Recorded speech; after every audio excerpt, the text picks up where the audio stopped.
review of the final film of Phase 2 of the Marvel Cinematic Universe, and the second film in the Avengers. Avengers Age of Ultron, directed by Joss Whedon, and starring loads of people. And I want to apologise for the brightness, the lack of brightness I should say. Hang on a second. There you go, it's a bit better I guess. So, Avengers Age of Ultron. The plot is that Tony Stark and Bruce Banner decide to create this Ultron program, which is basically something for them to fall back on if they cannot, save the citizens of the world. If they found themselves in some kind of situation in which they wouldn't be able to save the Earth, they've got Ultron as a backup, and it's like this program that Tony Stark decides to make from Jarvis's Matrix data. So, yeah. And then, basically, it unleashes into this robotic, virus demon thing known as Ultron, and he decides that he wants to, change the world through, wiping out the human race and turning everyone into robots. Yeah. That's pretty much it. So yeah. Now, this movie, there was a lot of hype surrounding it, and, fair enough. I mean, look at the first movie, there's a sufficient amount of quality to live up to on this part. So Avengers Age of Ultron had been set a massive task, and it had to conclude, Phase 2 as well. I mean, it had to conclude Phase 2 of the MCU as well, so it has quite a few jobs to do in that regard. But honestly, I really enjoyed this film. I thought it was a lot of fun. It's not a masterpiece or anything. I mean, there are problems with this film, but I want to delve into some of the positive aspects first.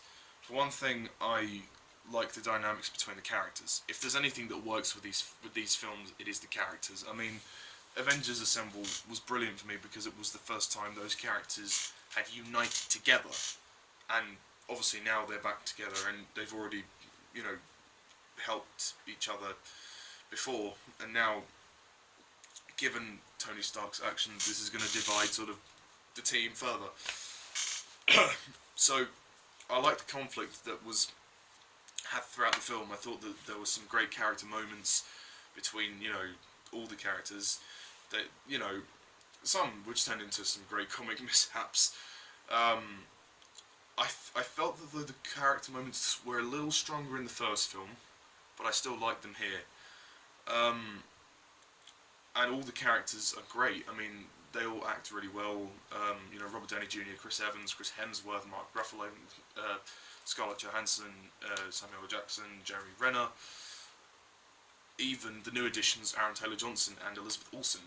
The new additions, Aaron Taylor-Johnson as Quicksilver and Elizabeth Olsen as Scarlet Witch. There'll be no spoilers for this review, by the way. They were good. They didn't get all that much to do, I thought, until the second half of the film, but when they were used pretty well, so, I'm not going to complain too much. And I liked the dynamic between them. You could tell that they were really close, and they gave off a believable relationship on screen. You really felt that they were brother and sister. Yeah. Now, the question on everybody's mind. Ultron. Ultron as a villain. I liked him. I thought he was good. I don't think that he's as good as Loki. I don't think he's the best Marvel villain ever, but in comparison to some of the other Phase 2 villains, he probably beats them by a mile. I mean, the voice is really is really good. They kind of turn him into a bit of a joke at certain scenes, which kind of annoyed me, because I thought, hang on, I understand this movie's trying to be kind of light and funny as well as being, it's meant to be a fun romp, an action-packed romp with a threatening villain. There are moments when you think, he's intimidating somebody, and then he kind of laughs it off and is like, oh, you know, I'm Ultron, I'm laughing, you know, I'm like. The voice is great, but some of these moments were played a little out of context for me. I felt that sometimes it was a bit random the way Ultron suddenly jumped from a really intense kind of threat towards somebody to then making a bit of a joke. I mean, it was kind of funny, but I thought to myself, hang on, this is a bit weird. It kind of didn't really feel right in certain moments. But, I mean, the visual effects for Ultron are fine. The visual effects throughout the movie are great. There's no problems there. And, you know, that was done really well. And he as a villain was pretty good. Not as good as Loki, but, you know, can't win them all. James Spader deserves the credit that he gets. I think that the story is, I think in terms of plot, it beats the first one by a mile. I mean, the first one, I really enjoyed the first one, but I feel that the plot is a bit basic. In this one, I mean, the plot is still basic, but there's a little more depth to it. There's a bit more kind of science involved in the plot in this time round, but there's still humongous amounts of action, which is great. Yeah, the action's all done really well. There's quite a lot of action. It can get a bit overwhelming at times, but it's really fun to watch, and it's nice to see all those characters sort of fighting together. You know, just Whedon never fails to put you in the moment, so to speak. So that's always good. There are some fantastic action sequences. I feel that the action sequences have a bit more impact in this film than the first one. The first one had some great action sequences, but they were just kind of like, hey, you know, they were just really fun. There are actually some quite intense action scenes here, which are good.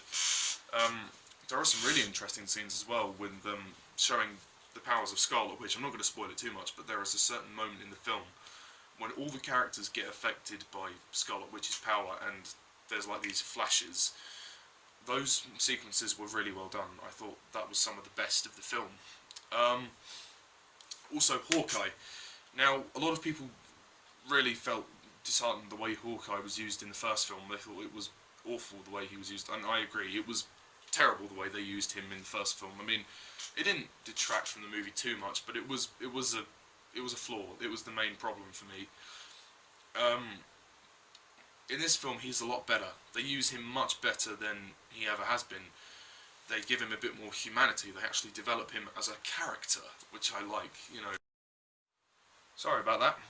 But yeah, no, they actually decided to develop Hawkeye as a character in this one, which I really liked. And, you know, Jeremy Renner's great. I think the development they show, I'm not going to spoil too much for you, but there is a section where, actually no, I'm not going to say, but there is a specific section when you go, oh, that's surprising, didn't expect that. They develop a bit more Black Widow as well, and it's nice to see her backstory.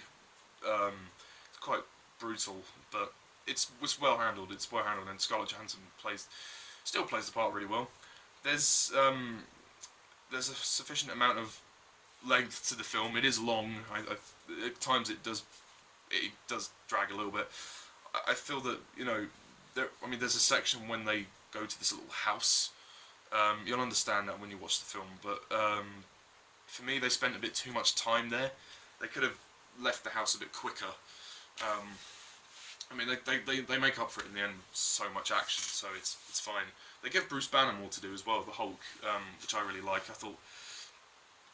I find Mark Ruffalo's performance fantastic. He's great. The only criticism I have about the Hulk in this film is the kind of the romance element between Hulk and Black Widow. For me, it just feels a little bit forced and kind of unnecessary. It's not bad. It's just a bit like, we don't really need this, do we? No, not really. I mean, don't get me wrong. Mark Ruffalo is still the best Hulk by a mile, and you know they act it really well, but it's just kind of unnecessary. It's like Keely and Taro in The Hobbit. The romance is unnecessary, but they act it well. I think, you know, the production design is fantastic. Joss Whedon definitely sort of, like I said, he keeps you in the moment and he keeps you feeling like, you know, it's a fun ride. You know, much in the same vein as the first one, but just a bit more depth to the story.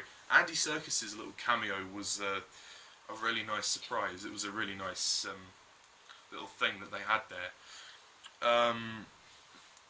Visual effects are fantastic as well. The acting's good. You know, it's a fun movie. Is it better than the first one? That's the question that you probably want to know from me. I would probably say so. Yeah, on the basis of plot, it's better than the first one. The first one has aspects which are better than this, like the villain. Loki's better than Ultron, I think. I like seeing Vision as well. Vision was really cool, and seeing Ultron and Vision together, some of those things were brilliant. They do kind of push the boat out a little bit with this one to give a little bit more of an emotional sort of side to the story. The first one was just about bringing the team together and them banding together. It was a very simple sort of film. It didn't really involve too much detail. This one has a bit more detail, which I like. The first one, with its simplicity, had great character development, and it kind of relied on that, and it worked in its favour. This doesn't have, I mean, well, it has quite a lot of characters, so, you know, fair enough, it's a bit hard to develop all of them. But, you know, the ones they do develop are great. I mean, there's a great scene when they're trying to lift the hammer, and there are some funny moments in this film. There is some good comedy. I don't think it's as funny as the first one, but it is funny. I did laugh a few occasions. There's a great opening sequence as well. I mean, you know, we've all seen the shot in the trailer where they would jump together in the snow. A little bit cheesy, but the sequence itself is really entertaining, and I like how the film links to the other Marvel films. It links back to Captain America, the Winter Soldier, with the Hydra and all that, and it's really cool. It's really cool, and the mid-credit scene is very short, but it's an interesting one. It gets you thinking. There isn't one after the credits. There isn't one after the credits. My friend, he's a Marvel nut. If you're watching this, yes, I'm talking about you. He told me there wasn't one after the credits, so I didn't bother staying. I mean, the movie's long, so. But yeah, it's a huge amount of fun. It's very good. I think it's a little bit better than the first one, or it's at least on par with the first one. I'm not really sure. It's definitely one of the best MCU films. It's thoroughly entertaining. Great characters, great. War Machine returns. War Machine. Don Cheadle as War Machine, not Iron Patriot, as War Machine. They brought him back in his proper, you know, his proper role, which I was very happy about. So thank you very much, Joss Whedon. And yeah, the ending is, it gets you excited for the next film. So, you know, they're definitely leading you on to the Infinity War. Well, part 1 anyway, because it's got to be split, isn't it? So yeah, at the end of the day, Avengers: Age of Ultron was bloody brilliant. I really enjoyed it. It's very good. It's very, very good. Very entertaining. I've got to be in the mood to watch Avengers though. But no, I was happy when I came out of the cinema. I was like, you know what? They did a pretty good job there. Pretty awesome. I don't know what to rate this film. I mean, I really loved it. But I don't know if it's better than the first one. I think it is, but I think it's on the same level as the first one. So my excitement is gonna persuade me to give this movie a 10 out of 10.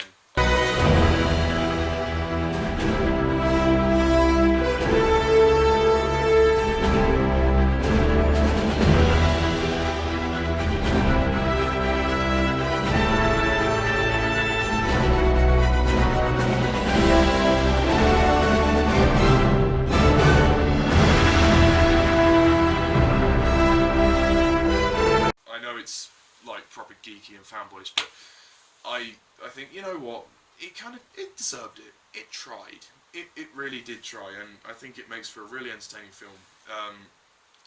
Minor flaws, but you know, that side, I don't think they're major gripes to worry about. It's not going to detract from the experience at all. If you're a Marvel fan, you need to see it, and if you're just a fan of films in general, just go and watch it. Even if you don't like films that involve too much depth, you know, you just want something fun to kind of just kick back for 2 hours just to have fun. This is your movie. You know, it's 2 hours 20 minutes of pure fun. And yeah, I'm excited to see Infinity War Part 1. So yeah, that's all for today, guys. Thank you all for watching. As always, I'm Stardust11. See ya.